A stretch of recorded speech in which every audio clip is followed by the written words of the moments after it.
दिल टूट जावेगा मैं डरदा नहीं तू हो जा किसे होर दा होना नहीं एक बारी हथ साडा फड़ ले तू जानिया ए हथ ऐसा छड़ना नहीं तू आजा मेरे को ओ कुछ बोल ते पुआ गोल में सजना आजा मेरे कोल ते कुछ बोल ते पुआ गोल में सजना दुनिया दे रंग विच रंग गई है अपने पराए सर कर गई है من باهاشون حرف زدم امروز میان. باشه مامان. من دارم با تو حرف میزنم بعد تو همش سر تو گوشیت دخترم. میخواستم یه پیراهن آنلاین بخرم ولی لینکشو پیدا نمیکنم. شنیدی چی میگم؟ امروز میان. میدونم. برای همین میخوام اون پیراهنو بگیرم. یادم نبود که خودت از قبل همه چیو میدونی. من دیگه اهمیتی ندارم برات. مامان چی شده؟ برای چی اینقدر ناراحت شدین؟ شما همیشه همونقدر اهمیت دارین که قبلا داشتین. هیچ وقت کم نمیشه. دارم میبینم هرچی بزرگتر میشین مستقل میشین و ازدواج میکنین دیگه به ما اهمیتی نمیدین. یعنی چی؟ چرا اینطوری فکر میکنین؟ اون دختره رو نگاه کن. فائزه 4 روز نشده اومده تو این خونه؟ حرف خودشه. حرف بزرگترها رو گوش نمیده. مامان فکر نکنم اینطوری باشه. اون فقط میخواد مامان بزرگ حالش خوب بشه. اشکالش چیه؟ تو فکر میکنی ما دلمون نمیخواد که مامان بزرگت خوب شه؟ من اینو نگفتم. اما ما تلاشمونو کردیم و دیدیم. بذارید اونم تلاششو بکنه. اگرم شما بخواین من با شهریار صحبت میکنم عروسی رو عقب میندازم. جدا؟ من داشتم فکر میکردم نه مامان میدونید من همینطوری یه حرفی زدم. میدونید چیه؟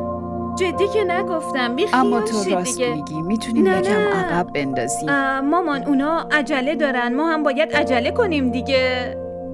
میتونیم یکم عقب بندازیم. ما که عجله‌ای نداریم مامان دخترم. بزرگ همیشه همینطوریه. کل زندگی فائزه مراقبشه. چی میخواین بگین؟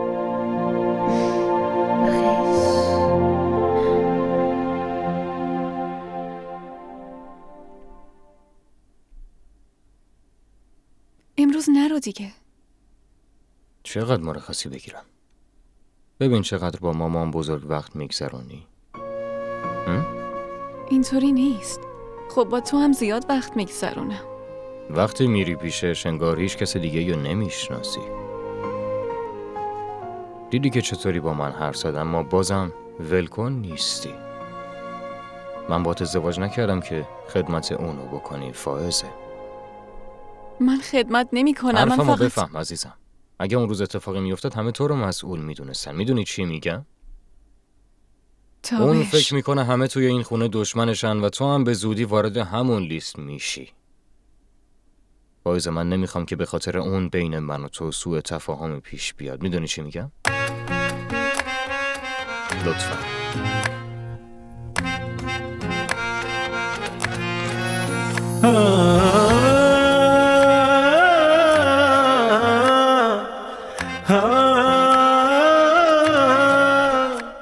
حال شما چطوره؟ بهتر شدین؟ خوبم اما حس میکنم دکترها الکی دارن دلمو خوش میکنن. این چه حرفیه؟ همش از این حرفا میزنن. در صورتی که دکترها میگن فقط قندشون بالاست، اگه کنترل کنن همه چی خوب میشه. بعد ایشون بیشتر شیرینی میخورن. شما نمیتونید بهشون سخت بگیرین؟ مگه گوش میدن؟ سخت که میگیرم میگن عروسم میاد هر کاری اون بگه میکنم. من فقط به یه امید زندم که عروسم زودتر بیاد خونم. نه اینطوری نیست. این حرفا رو نزنید. خدا سلامت نگهتون داره. ما میخوایم هر قدر که بشه این بچه‌ها زودتر ازدواج کنن. ما منتظر شما بودیم. حالا که میخواید ما حاضریم. خب اگه اینطوریه پس هفته دیگه بگیریم. خوبه؟ هفته دیگه؟ چطور؟ چی میشه مگه؟ نه هفته دیگه خیلی زود نیست؟ این فقط نگران لباسشه که چجوری انقدر زود آماده میشه. نگران لباسات نباش. یه لباسایی برات میگیریم که تو کل دنیا تک باشه.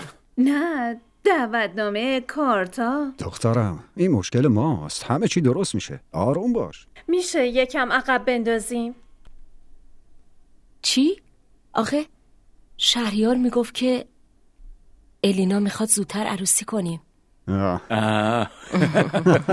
دیدی؟ نگاش کن.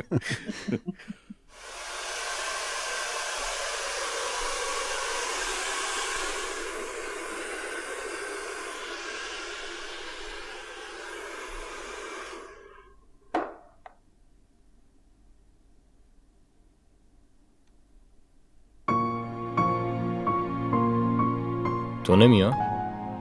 نه، به نظرم نیام بهتره. میپرسن کجایی؟ این همه مدت میخوام باهات صحبت کنم ولی تو حرف نمیزنی. باید از مامان بپرسی که من بیام یا نه.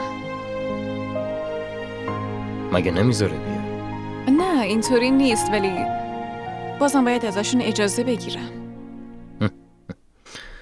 تو خیلی کارو کردی که اجازه انجامشون نداشتی.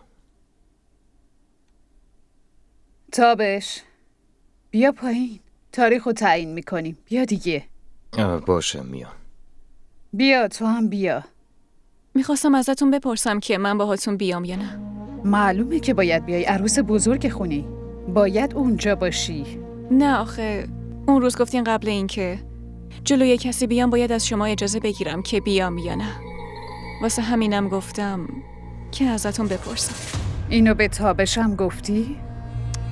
نه اصلا، چون اصلا با هم حرف نزدیم.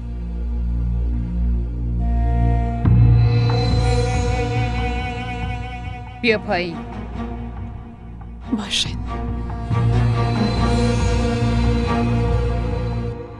منتظرت بودیم. خبر خوب واسط دارم. هفته دیگه عروسی الینا و شهریاره. واقعا؟ اما چرا انقدر زود؟ و پسرم ما هم همین زمانو گفته بودیم. خوبه دیگه. باشه پس حاضر بشین؟ چرا از من میپرسی؟ آره از فردا شروع کنیم. موافقی؟ چش هرچی شما بگید. پس ما قراره عروسی کنیم، نامزدی نمیگیریم؟ نامزدی مگه چیه دخترم؟ فردا میایم انگشترتو میاریم دیگه. دخترم وقتی اونقدر زود عقدتونه دیگه نامزدی چیه؟ نامزدی برای من و شما مهم نیست، اما اینا تو عصر فضای مجازی هن. تا عکس نامزدیشون رو تو فضای مجازی نذارن خیالشون راحت نمیشه. من همین یه پسر رو دارم، باید به حرفش گوش بدم. هر طور صلاح میدونین. پسرم به همه چای بده. چشم.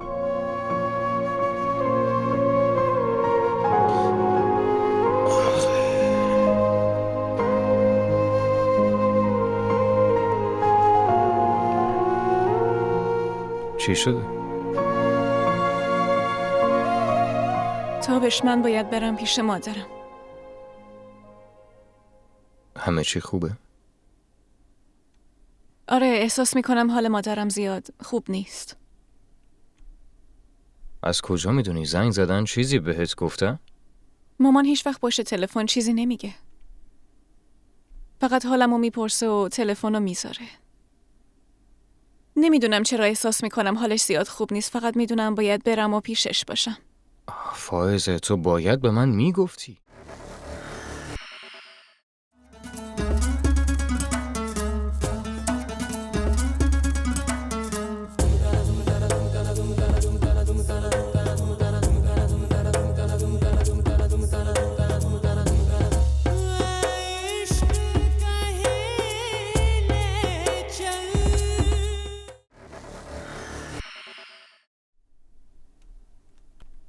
خب اگه تو با هم حرف بزنی اون وقت بهت میگم دیگه.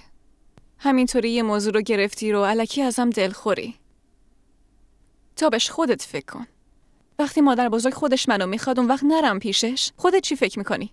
تو چرا نمیفهمی؟ یعنی چطور باید بهت بفهمونم فائزه؟ تو تقصیری نداری. منم خیلی دیر فهمیدم. همه اینا به خاطر اون آدمه. تابش، تو اصلا هیچ وقت عموتو دیدی؟ خدا رو شکر که من هیچ وقت ریختشون ندیدم. پس چجوری میتونی اینطوری راجبش حرف بزنی؟ مگه اون چی کارت کرده؟ این موضوع هر چی که بوده بین بابا تو عموت بوده دیگه، به تو که هیچ ربطی نداشته. وقتی تو خودت هیچی رو از نزدیک ندیدی، پس چطوری میتونی این حرف رو باور کنی؟ اون میخواست این خونه رو نابود بکنه. این حال مادر بزرگ من بهترین اثباتشه. تو چی فکر میکنی؟ فکر میکنی هیچ وقت دلم نمیخواد برم پیشش و بشینم؟ حرفای خوب بهم بزنه، دوستم داشته باشه؟ فکر میکنی دلم این چیزا رو نمیخواد؟ اما نه، اون از من خیلی متنفره.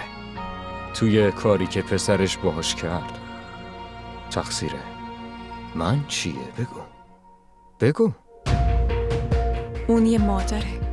برای اون هیچی مهمتر از پسراش نیست. پسراش؟ بین پسراش فرق گذاشته. اونی که گذاشته رفته، هیچ وقت حالشون نپرسیده، خیلی نگران اونه. هیچ وقت اونی که انقدر دوستش داره مراقبشه، حواسش هست، اونو نمیبینه. فائزه انقدر متنفره؟ بگو ببینم. ولش کن، بریم برسونمت. منتظرم، بیا. ਕਿੱਥੇ ਲੈ ਕੇ ਜਾਈਏ ਯਾਰਾ ਦਿਲ ਦਾ ਫਤੂਰ ਅਰਜ਼ੀਆਂ ਸਾਡੀਆਂ ਤੂੰ ਕਰ ਮਨਜ਼ੂਰ ਅੱਜ ਸਾਡਾ ਹੋ ਗਿਆ ਏ ਦਿਲ ਮਜਬੂਰ.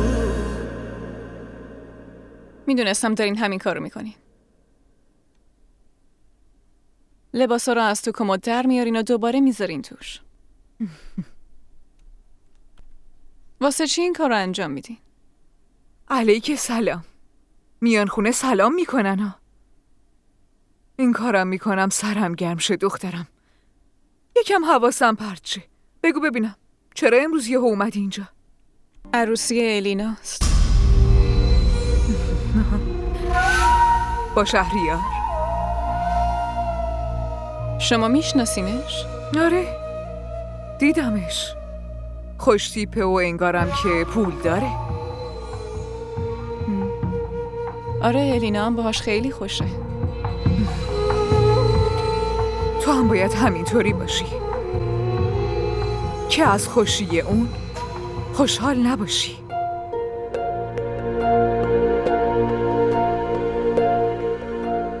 میدونید چیه؟ تابش اصلا خوشش نمیاد من پیش مادر بزرگ باشم. تا حالا اینقدر عصبانی ندیده بودمش. مبارک باشه. این یعنی اینکه تو خیلی زود داری پله های موفقیت رو بالا میری.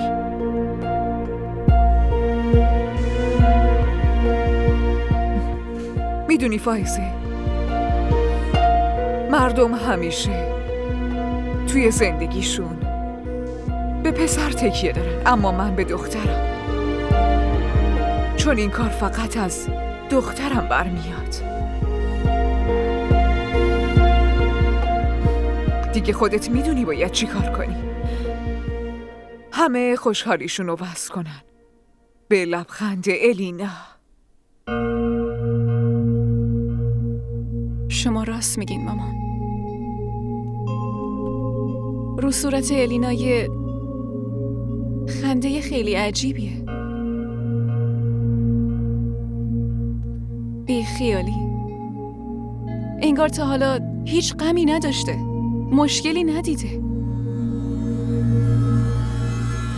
از لحنش جرأت میباره. انگار که از هیچی نمیترسه. پس تو بترسونش. بهش این حسو بده که زندگی اونقدر هم آسون نیست که فکر میکنه.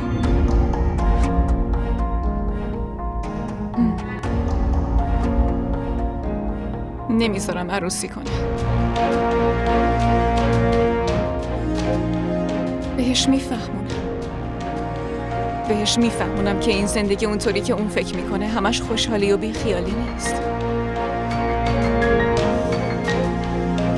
وقت حساب پس دادنه. هم الینا هم بقیه‌شون.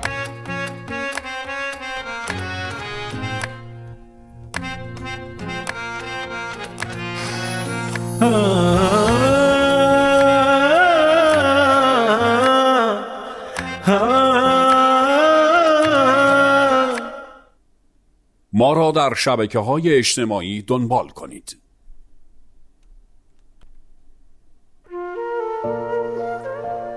الینا، آخه چرا همه چی رو همینطوری میندازی وسط اتاق؟ خیلی کار زشتیه. مامان، موبایلم. اول این لباسا رو نشونتون بدم. بشین.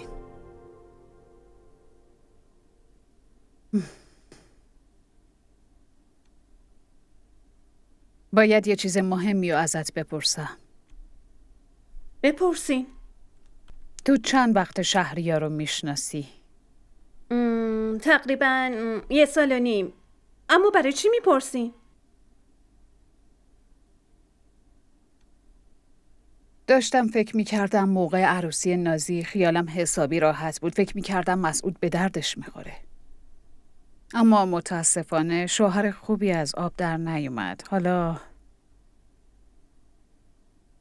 این پسر شهریار میتونه شوهر خوبی برات باشه؟ معلومه مامان. اون خیلی حواسش بهم هست. حاضر برام هر کاری انجام بده. میدونین چیه؟ در مورد آبجی نازی هم به نظرم اون اصلاً کوتاه نمیاد. سر چیزایی کوتاه نمیاد که نبایدم بیاد. تو هم باید همینطوری باشی. دارین منو میترسونین؟ من فقط دارم بهت هشدار میدم. رابطه من و تو مثل مادر و دخترای سنتی نیست. همه ی حرفا رو به هم میزنیم. میخوام مطمئن باشی که شهریار همون پسریه که قرار بقیه عمرتو باهاش زندگی کنی، چون دیگه بعداً پشیمونی فایده‌ای نداره. برم لباسمو بگیرم؟ باشه برو.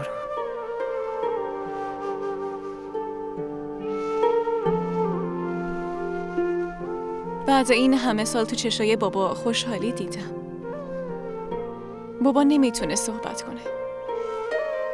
تو تمام این سالا فقط با دیدن چشماش میتونستم بفهمم چقدر خوشحاله. اون نمیتونه حرف بزنه. منم نمیدونم چطوری خوشحالیمو تو کلامم بیان کنم.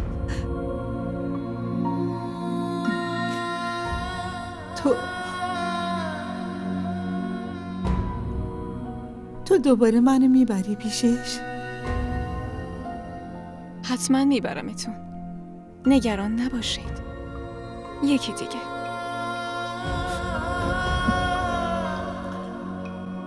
حس میکنم که اینا نمیذارن من از این اتاق برم بیرون. جلوی تو رو میگیرن. مادر بزرگ، شما مشکلتون همینه.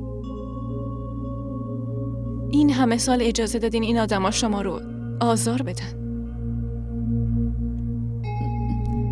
خب چیکار کنم؟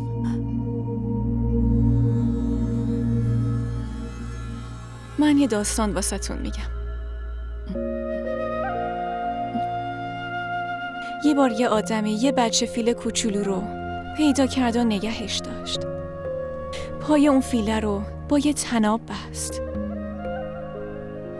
اون فیله بزرگ شد و قوی شد، ولی اون آدمه یادش رفت که طنابش رو عوض کنه. فیله هم فکر کرد که اون طناب رو هیچ وقت نمیشه پارش کرد. این آدما همین کارو با شما کردن. اونا به پاتون یه طناب بستن که شما فکر میکنین هیچ وقت نمیشه پارش کرد. مادر بزرگ، از من نشنیده بگیرید، اما من شنیدم که نامزد الینا اصلاً پسر خوبی نیست. چی؟ اون با دخترای دیگه. چی داری میگی؟ راست میگم. اون پسر خوش قیافه‌ایه، خوش تیپه، پول داره. مادر بزرگ اون میتونه هر کاری بکنه. تو اینا رو به کسی دیگه هم گفتی؟ به کی بگم مادر بزرگ؟ اصلا کی حرف منو باور میکنه؟ فقط شما میتونین جلوی ازدواج الینا رو بگیرید، وگرنه زندگیش نابود میشه. من؟ شما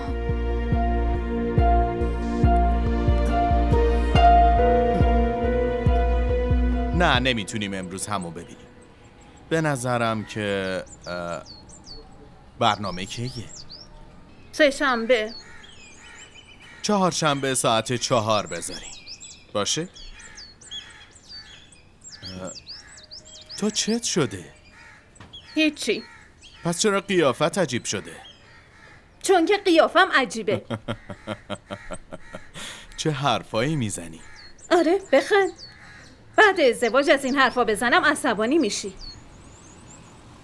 منظورت چیه؟ یعنی بعد ازدواج عوض میشی دیگه. امروز چت شده، قبل از ازدواج، بعد از ازدواج. چی شده؟ چی میخوای بگی؟ آقا من ضمانت میخوام. ضمانت؟ ضمانت چی؟ که بعد ازدواجم همینقدر حواست بهم باش. بعد چطوری این ضمانت رو بدم؟ من نمیدونم، قول بده، قسم بخور، با خونت بنویس، هرچی. اما من ضمانت میخوام که تو بعد ازدواجمونم همینقدر بهم برسی. حالا از کجا میدونی که بعد از این که با هم ازدواج کردیم این قول و قرارا یادم میمونه؟ یعنی میخوای عوض بشی؟ آره دیگه. من قبلا عوض شدم، خودت منو عوض کردی. اصلا بگو ببینم، من همیشه اینطوری بودم؟ به قول تو من خیلی لاابالی و ویلون بودم، تو عوضم کردی. آخه دیگه چقدر باید عوض بشم؟ این کافی نیست؟ اما بعد ازدواج همینقدر سر چلوغه. خودت همیشه به هم میگفتی یک کاری بکن، زندگی رو جدی بگیر. حالا که تو این مسیره هم داری به هم میگی کاری نکن. الینا من هر کاری میکنم فقط به خاطر تو. اگرم فکر کردی تو زندگی کارم بینمون فاصله میندازه، رک به هم بگو. به حرف تو شروع کردم، به حرف تو هم تموم میکنم.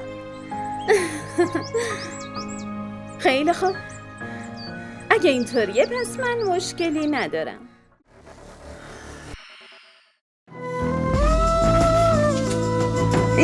این دیگه چیه نوشتی؟ چرا پاک نمیشه؟ این اسم دیگه از دستت پاک نمیشه. عروس شدم یکی از بزرگترین آرزوهای هر دختره، اما فکرشم نمی کردم که اینجوری بخوام عروس بشم.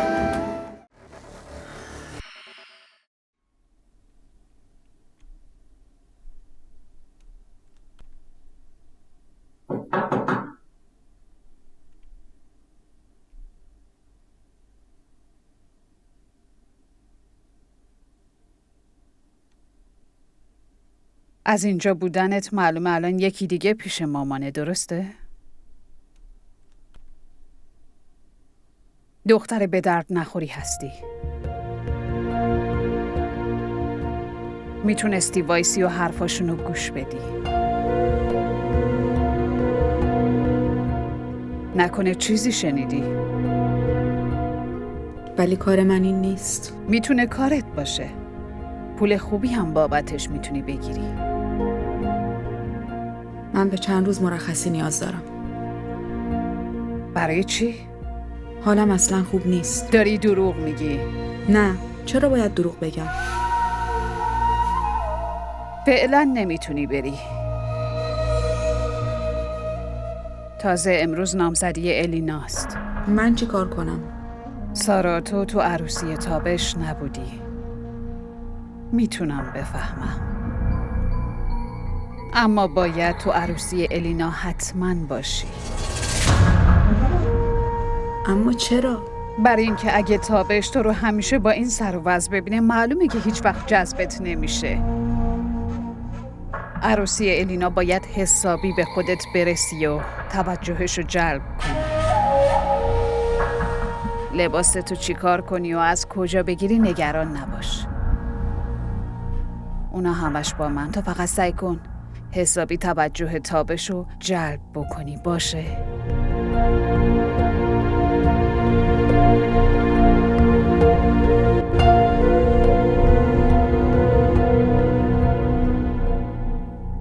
این شاه سلیمان کیه؟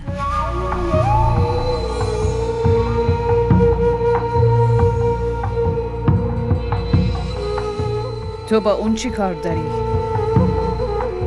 از زبون مادر بزرگ اسمشو شنیدم.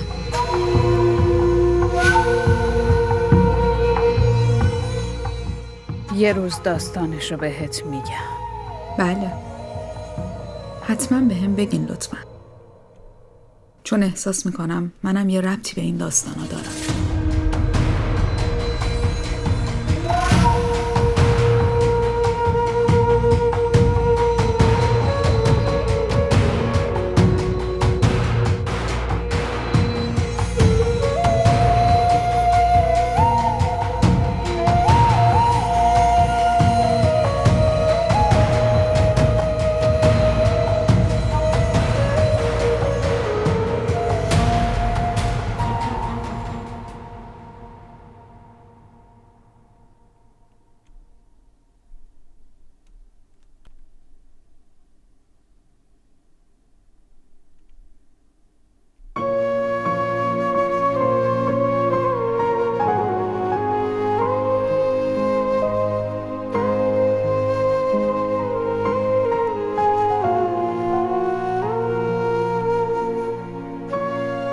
خوب یاد گرفتی ازم دور بشی خانم. من شرمندم تابش. باید به حرفت گوش میکردم. تو فقط اشتباهتو قبول کن. همه چی درست میشه. من اشتباه کردم. نباید این کار رو انجام میدادم.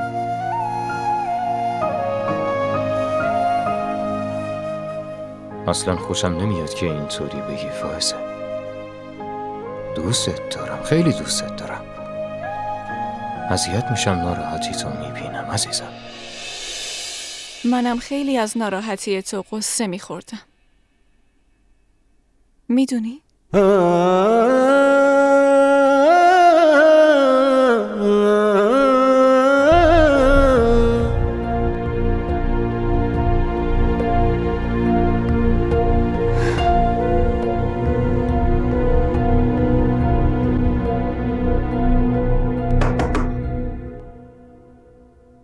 چیه بگو؟ مادر بزرگ صداتون میزنن. نمیتونم بیام. خیلی اصرار میکنن، میخوان ببیننتون. بهشون بگو من خونه نیستم. اگه حرفمو قبول نکردن چی؟ لطفاً داروی خواب آور بده. اگه بخوابن حالشون بهتر میشه. باشه؟ لطفاً.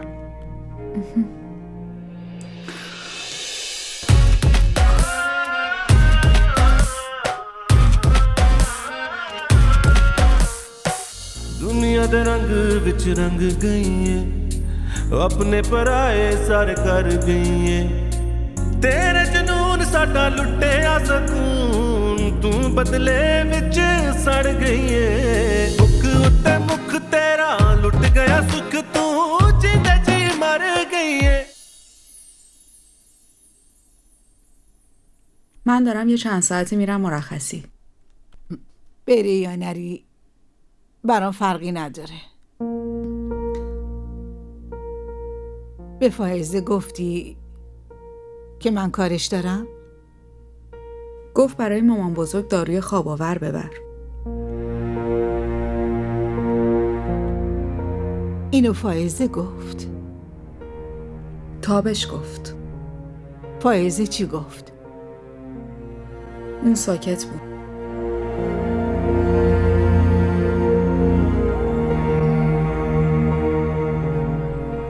پس دوباره تصمیمشون رو گرفتن. میخوان ما رو از هم جدا کنن. الان لطفاً داروتون رو بخورین تا من برم. دارو نمیخوام. دارو بخور. آمپول بزن. بخواب. زندگیم به خواب گذشت. من دیگه دارو نمیخورم. ولم کنین. دیگه بسته. خودتون خوب میدونین نمیشه خانم بزرگ. اگه داروتون رو نخورین من نمیتونم برم. من دارو نمیخوام. دیگه نمیخوام بخوابم.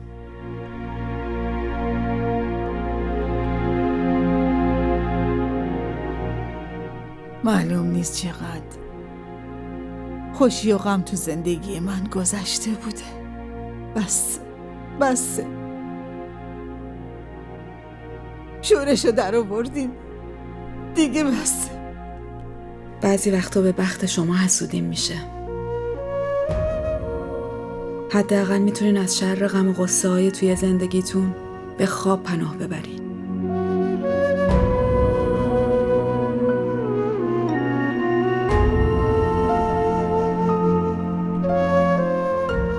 اگه میخوان داروهاتون رو نخورین. ولی اگه حالتون خراب بشه من هیچ مسئولیتی ندارم. من رفتم. برو.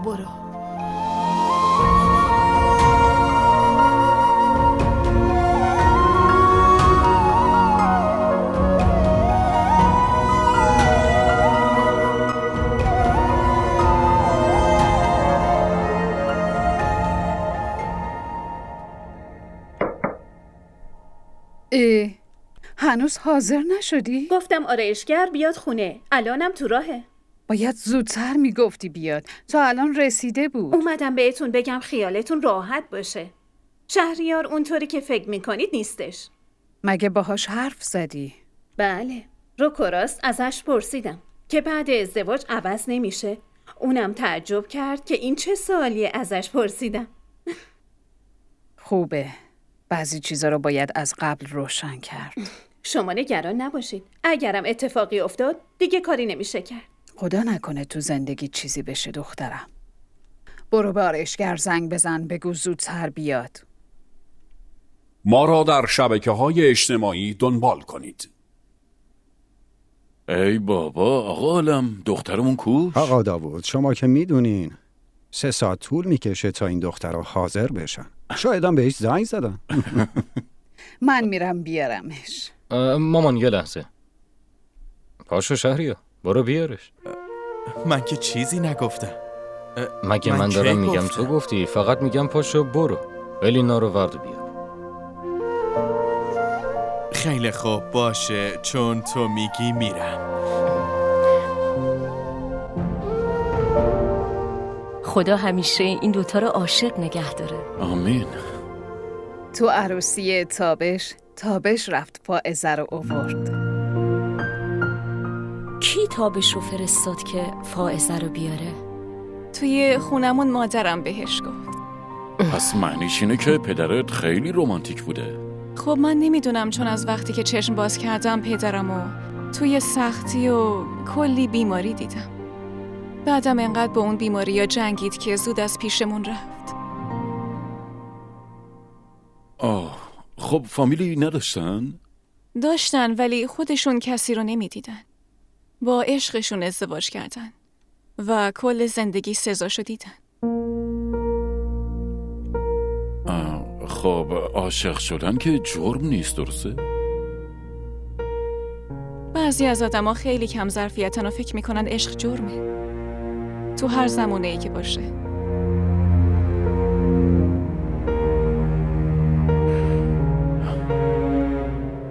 شکر خدا بین من و تابش از این حرفا نیست، وگرنه هیچ وقت نمیتونستم باهاش ازدواج کنم. ببخشید. الو؟ فائزه برو ببین آشپزخونه چه خبره. باشه من میرم.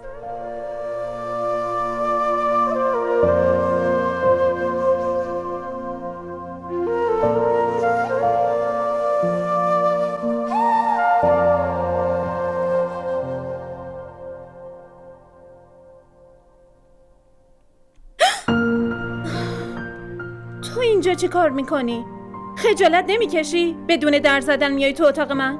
خب اگه در میزدم این لحظه زیبا رو نمیدیدم. بیا برو. من هیچ جا نمیرم. یعنی چی؟ پایین همه منتظرم. خب بازم باشن، چون من بدون عشقم هیچ جا نمیرم. خیلی خوش گذشت. بیا برو. یه چیزی باید بهت بگم. تو ازم پرسیدی که من فریبت میدم یا نه، بعد از ازدواج ولت میکنم یا نه. تو از من میترسی. ترس؟ یعنی چی؟ یعنی اینکه تو با ترس با هم ازدواج میکنی. حالا تو باید بهم قول بدی اینکه بعد از ازدواج نکنه گولم بزنی. من عاشقت هستم. انتخابت کردم. اگرم تو فریبم بدی بازم هیچی نمیگم. اولین بار عاشق شدم، آخرین بارم متنفر میشم.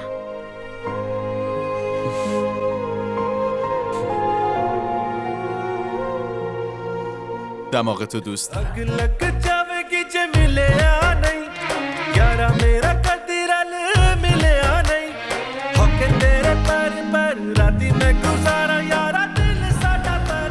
ببین از کی دارم بهت میگم پولتو میدم، اما تو متاسفانه نمیفهمی. پول داره برام میاد، دارم پسرمو زن میدم. دختر یکی که سرمو کلا گذاشته رو گرفتم. به بدبختی راضی به ازدواج کردمشون. همین که عروسی بشه همه این مشکلات حل میشه. فقط یکم بهم فرصت بده. باشه؟ فرصت میخوام.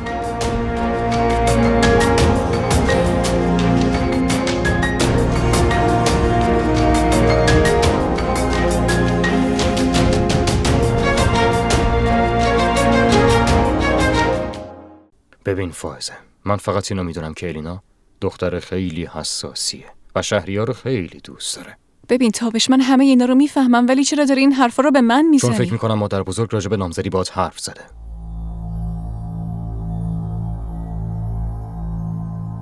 اگه فکر میکنی همه این اتفاق به خاطر من افتاده، پس خودم درستش میکنم.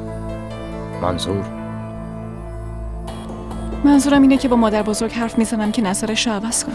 تا قبل امروز هیچ کدوم از تصمیمات مادر بزرگ هیچ اهمیتی نداشته. من اینو نمیفهمم که همه اینا از کجا به ذهنش رسیده. دارم میگم که من باهاشون حرف میزنم.